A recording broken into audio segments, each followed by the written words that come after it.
الرحمن الرحیم۔ آج کے سبق میں اس بات کے اوپر گفتگو ہوگی کہ اگر پھل ہوتا ہے کہ جس کی بے عام طور پر بازار میں ہوتی ہے، اس حال میں کہ جو ہے وہ پکا نہیں ہوتا اور ابھی کھانے کے قابل نہیں ہوا ہوتا، تو اس صورت میں جو ہے وہ اس پھل کی بے کا کیا حکم ہے، یا پک چکا ہو تو کیا حکم ہے۔ تو اس کی مختلف صورتیں ہیں جو صاحب ہدایہ نے بیان کی ہیں، اور اس میں خلاصہ یہ ہے کہ بائے نے اگر پھل بیچا اور بدو صلاح نہیں ہوا تھا، یعنی کہ وہ فساد اس کے اوپر ابھی بھی آ سکتا تھا، خراب ابھی بھی ہو سکتا تھا، یا پھر بدو صلاح ہو چکا تھا، دونوں ہی صورتوں میں اس کی بے جائز ہے، کیونکہ بہرحال وہ مال متقوم ہے، کیونکہ یا تو اس سے ابھی فائدہ اٹھایا جائے گا یا پھر بعد میں اٹھایا جائے گا۔ اور ایک قول البتہ یہ نقل کیا گیا ہے کہ اگر بدو صلاح نہ ہوا ہو تو اس صورت میں بے جائز نہیں ہوتی، لیکن یہ قول جو ہے وہ مفتہ بھی ہی نہیں ہے۔ اور مشتری کا پھر کام یہ ہے کہ وہ اس پھل کو فوراً کاٹ کر الگ کر لے تاکہ بائے کی ملکیت فارغ ہو جائے۔ یہ تو اس وقت ہے کہ جبکہ مشتری نے کوئی شرط نہ لگائی ہو، یا پھر یہ شرط طے ہوئی ہو کہ مشتری فوراً کاٹ لے گا۔ اور بالفرض اگر مشتری نے یہ شرط لگا دی کہ جو ہے یہ پھل ابھی درخت کے اوپر ہی رہے گا، یعنی اس کے اور پک جانے کا اور دوسری چیزوں کا اگر مشتری انتظار کرے گا، تو یہ شرط ایسی ہے کہ جو مقتضی عقد کے مخالف ہے، اس لیے جو ہے یہ اس شرط کی وجہ سے بے جو ہے وہ فاسد ہو جائے گی۔ اور گڑبڑ یہ ہوگی کہ یا تو بائے کی ملکیت اس وجہ سے مشغول ہو جائے گی کہ مشتری اپنے پھل نہیں اتار رہا، یا پھر صفقہ فی صفقہ لازم آئے گا، یعنی یا تو بائے جو ہے وہ مشتری کو ویسے ہی عاریتاً یہ کام کرنے دے گا کہ وہ پھل چھوڑ دے درختوں پر، یا پھر مشتری سے اس چیز کا کرایہ لے گا۔ اور یہ تو ہو گئی پھل کی بات اور درخت کی بات۔ اسی طریقے سے اگر کھیتی ہے، کھیتی باڑی کے اندر جو فصل ہوتی ہے، اگر اس میں بھی یہی شرط لگائی گئی کہ جو ہے وہ کھیتی کو جو ہے وہ چھوڑا جائے گا اور کاٹا نہیں جائے گا، تو تب بھی یہی حکم ہے۔ اور اسی طریقے سے اگر بدو صلاح ہو چکا تھا اور تناہی عزم بھی ہو چکا تھا، یعنی وہ پھل پک کے پورا تیار ہو گیا تھا، تو اس کا بھی یہی حکم ہے امام ابو حنیفہ اور امام ابو یوسف رحمۃ اللہ علیہ کے نزدیک، کہ اس میں ایسی شرط لگانا کہ وہ پھل برقرار رہے، یا وہ جو کھیتی ہے وہ اپنی جگہ برقرار رہے، تو اس کی وجہ سے بھی جو ہے وہ بے فاسد ہو جاتی ہے، کیونکہ یہ شرط مقتضی عقد کے خلاف ہے۔ البتہ امام محمد رحمۃ اللہ علیہ نے لوگوں کی عام عادت کی وجہ سے اس کو مستحسن قرار دیا ہے، اور فتویٰ امام محمد رحمۃ اللہ علیہ کے قول پر ہے۔ لیکن اگر جو ہے وہ تناہی عزم نہ ہوا ہو، یعنی وہی بات ہے کہ بدو صلاح صرف ہوا ہے اور اس میں یہ شرط لگا دی گئی کہ پھل کو اپنی جگہ پر چھوڑا جائے گا یا کھیتی کو اپنی جگہ پر چھوڑا جائے گا، تو وہ اس پر اتفاق ہے کہ اس صورت میں جو ہے وہ بے جائز نہیں ہوگی۔ اور یہ جو بات ہے کہ جو ہے وہ تناہی عزم کی صورت میں کیوں بے باطل ہو رہی ہے امام ابو حنیفہ اور امام ابو یوسف کے نزدیک، تو اس کی وجہ یہ ہے، یا جب تناہی عزم نہیں ہو رہی، کیونکہ یہ نہیں پتہ کہ وہ پھل پک کر آگے کس کنڈیشن میں نکلتا ہے اور جو کھیتی ہے وہ کس صورت میں تیار ہوتی ہے، تو یہ ابھی وہ جزء معدوم ہے، ابھی وہ چیز پیدا نہیں ہوئی، اور اس کو جو ہے وہ گویا کہ اس کو مد نظر رکھ کر جو ہے وہ معاملہ کیا جا رہا ہے، تو جزء معدوم کی وجہ سے بے جائز نہیں ہوگی۔ اور اگر جو ہے وہ مطلقاً پھل خریدا، یعنی کہ کوئی شرط نہیں لگائی، اور اس کے بعد بائے نے اجازت دے دی کہ ٹھیک ہے تم اس کو چھوڑے رکھو، اور مشتری چھوڑے رکھتا ہے، تو مشتری کے لیے وہ اضافہ لینا جائز ہو جائے گا۔ اور اگر بائے کی اجازت کے بغیر ہی، یعنی بائے نے اجازت دی نہیں تھی اور مشتری وہ پھل چھوڑے رکھتا ہے، تو اس صورت میں جو اضافی پیداوار ہوئی یا اضافی جو اس کو پیسے ملیں گے ان کو وہ صدقہ کر دے گا، کیونکہ جہت محظورہ شامل ہو گئی کہ بائے نے اجازت نہیں دی تھی۔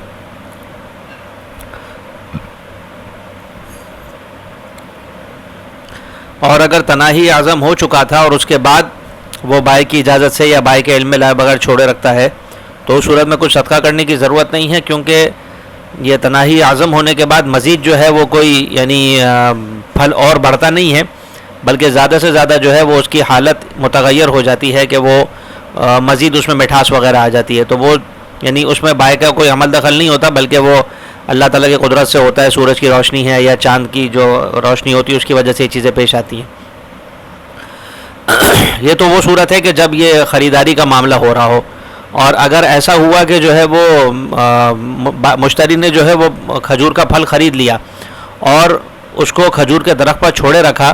اور درخت کو کرائے پر لے لیا، اور یوں کہا کہ اس وقت تک کے لیے میں کرائے پر لے رہا ہوں جب تک کہ پھل پک نہیں جاتا، یعنی کوئی پکی مدت بیان نہیں کی. تو مشتری کے لیے جو یہ اضافی جو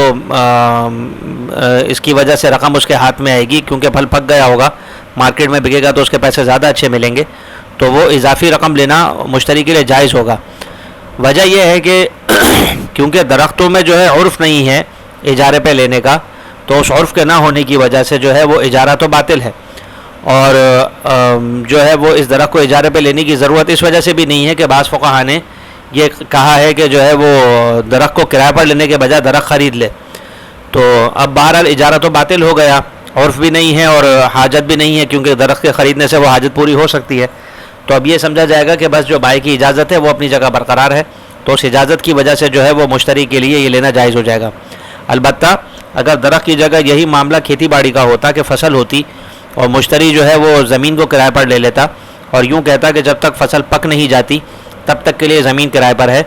تو یہ معاملہ ایسا ہے کہ جس میں یہ مدت معلوم نہ ہونے کی وجہ سے اجارہ فاسد ہے. اور اب اس صورت میں اجارہ فاسدہ سے آمدنی حاصل ہو رہی ہے، تو اجارہ فاسدہ سے جو آمدنی حاصل ہو رہی ہو وہ لینا مشتری کے لیے جائز نہیں ہے، اس میں خبث پیدا ہو جاتا ہے، تو اس لیے اس کو صدقہ کر دے گا. اچھا، پچھلے مسئلے میں جو ہم نے یہ کہا کہ مشتری کو حاجت اس لیے نہیں ہے کہ وہ درخت کو خرید لے، تو دیکھیں بات یہ ہے کہ کوئی ضروری نہیں ہے کہ بائع بیچنے کو تیار ہو، اور مشتری کو بھی یہ مسئلہ ہوگا کہ وہ خرید کر کرے گا کیا، پورا درخت خرید کے کیا کرے گا، اس کو تو پھل سے مطلب ہے. تو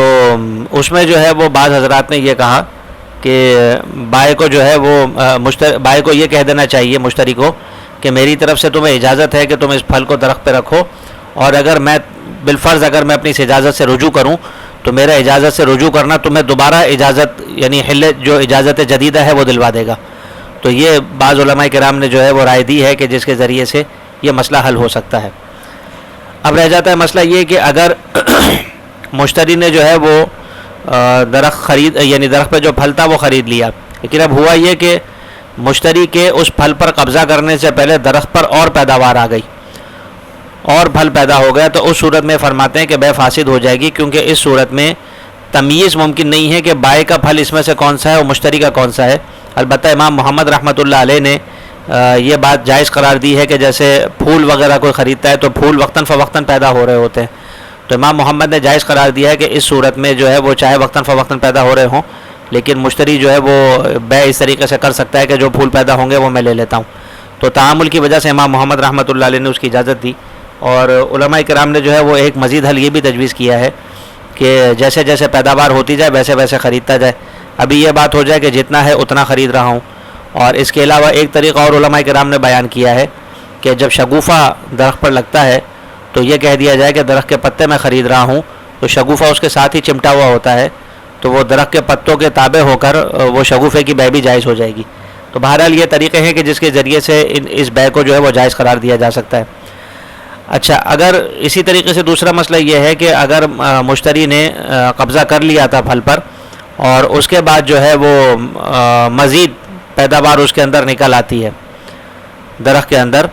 تو اس صورت میں بائع اور مشتری دونوں ہی اس پیداوار میں شریک ہوں گے. وجہ یہ ہے کہ کچھ پیداوار تو وہ بائع کی ملکیت میں ہوئی، باقی جو اس پیداوار کی انتہا ہے وہ مشتری کی ملکیت میں آ کر ہو رہی ہے. یہ شاید وہ صورت ہے کہ جس میں مشتری نے گویا سمجھے کہ درخت ہی خرید لیا ہے. اور اب کتنی مقدار جو ہے وہ بائع کی کتنی مشتری کی ہے، تو اس میں انہوں نے فرمایا کہ کیونکہ مشتری قابض ہے اس لیے مشتری کے قول کا اعتبار ہوگا. اور بینگن ہے اور خربوزہ وغیرہ ہے اس کے اندر بھی یہی حکم ہے کہ جب تک اس میں تناہی اعظم وغیرہ والی صورت ہو گئی ہو تو تب تو معاملہ الگ ہے، اور اگر جو ہے وہ تناہی اعظم وغیرہ نہ ہوئی ہو تو معاملہ الگ ہے. اور اس کے علاوہ اگر قبضے سے پہلے ہی جو ہے وہ کچھ پیداوار ہو گئی ہے تو اس صورت میں تو بیع جائز نہیں ہوگی، اور اگر قبضے کے بعد پیداوار ہوئی تو اس میں دونوں کے دونوں شریک ہو جائیں گے. اچھا، بدوء صلاح کی جو ہم نے بات کی تھی جس میں یہ بتایا تھا کہ احناف کے نزدیک یہ ہے کہ اس کے اوپر اب فساد طاری نہ ہو سکے. امام شافعی رحمۃ اللہ علیہ کے نزدیک بدوء صلاح کا مطلب یہ ہے کہ اس کا پکنا ظاہر ہو جائے اور اس میں مٹھاس پیدا ہو جائے. تناہی اعظم والا معاملہ جس میں ہم نے یہ پڑھا تھا کہ امام ابو یوسف، امام محمد رحمۃ اللہ علیہ اور امام ابو حنیفہ رحمۃ اللہ علیہ کا آپس کا اختلاف ہے، تو اس میں یہ بات سمجھ لینی چاہیے کہ امام محمد رحمۃ اللہ علیہ کے ساتھ ائمہ ثلاثہ بھی اس مسلک میں شریک ہیں، اور جیسا کہ آپ کو بتایا کہ فتویٰ امام محمد رحمۃ اللہ علیہ کے قول پر ہے، وجہ وہی عموم بلوا کی ہے کہ تاکہ لوگوں کے معاملات خراب نہ ہو جائیں۔ بلکہ ابن عابدین رحمۃ اللہ علیہ نے تو یہاں تک فرمایا ہے کہ ان کے زمانے میں انہوں نے ذکر کیا ہے، اور آج کل کے بھی زمانے میں اگر دیکھا جائے کہ یہ جو کھیتی باڑی کرنے والے لوگ ہوتے ہیں ان پہ جہالت کا غلبہ ہوتا ہے، اور وہاں پر جو ہے وہ عام طور پر یہ عادت ہوتی ہے کہ وہ شروع میں ہی کھیتوں کے سودے ہو جایا کرتے ہیں، تو اس صورت میں جو ہے وہ لوگوں کو فساد سے بچانے کے لیے اس معاملے میں کچھ جو ہے وہ رعایت کرنا اور عموم بلوا کا خیال رکھنا بہت ضروری ہے۔ اچھا، بدو صلاح نہ ہونے کی صورت میں امام شافعی رحمۃ اللہ علیہ اور دیگر ائمہ نے جو ہے وہ منع کیا ہے، اور احناف نے دونوں صورتوں میں اجازت دی ہے۔ اس معاملے پر کچھ احادیث مبارکہ بھی ہیں کہ جن سے استدلال کیا گیا ہے۔ صاحب ہدایہ نے ان کو اگرچہ ذکر نہیں کیا، لیکن فتح القدیر میں اس کے حوالے سے بہت تفصیلی کلام موجود ہے، اور احناف نے جو ہے وہ جوابات بھی دیے ان روایات کے، اور اپنی روایتوں اپنا جو مستدل ہے وہ بھی بتایا ہے، اور یہ بات واضح کی ہے کہ وہ احناف بھی اس معاملے میں حدیث مبارکہ پر عمل پیرا ہیں، اور شوافع نے جو ہے وہ حدیث مبارکہ کے ظاہر کو بھی چھوڑا ہے۔ تو اب یہ کیونکہ بہرحال مسئلہ اختلافی ہے، تو اس لیے مصنف رحمۃ اللہ علیہ نے جو ہے وہ یہ جو اختلافی مسئلے میں حدیث مبارکہ کو ذکر نہیں کیا، بلکہ صرف اختلاف حضرات کا نقل کر دیا ہے۔ باقی یہ کہ وہ جیسے یہ اس کا بینگن وغیرہ کا ہم نے مسئلہ پڑھا آخر میں بالکل، تو اس میں یہ بات تھی کہ یہ پیداوار جو ہے وہ بعد میں ہو رہی ہو اور اشتراک ہو رہا ہو، تو اس میں ہم نے یہ پڑھا کہ جو ہے وہ اگر قبل القبض پیداوار ہو رہی ہے تو جائز نہیں ہے، تو بہرحال امام حلوانی رحمۃ اللہ علیہ نے اس کو جائز قرار دیا ہے، اور امام محمد رحمۃ اللہ علیہ سے بھی جو ہے یہ روایت منقول ہے، جیسا کہ میں نے بتایا کہ وہ درخت یہ جو وہ ہوتے ہیں پھول پیدا ہوتے ہیں تو وہ آہستہ آہستہ آ رہے ہوتے ہیں، تو اس وجہ سے، اور جیسے کہ جہالت کی بھی بات میں نے آپ کو بتائی، تو ان سب باتوں کو مد نظر یعنی ان میں عوام الناس میں جہالت پائی جاتی ہے، تو ان سب باتوں کو مد نظر رکھتے ہوئے بہرحال اس کے لیے جو ہے وہ جواز کی گنجائش نکالی جا سکتی ہے۔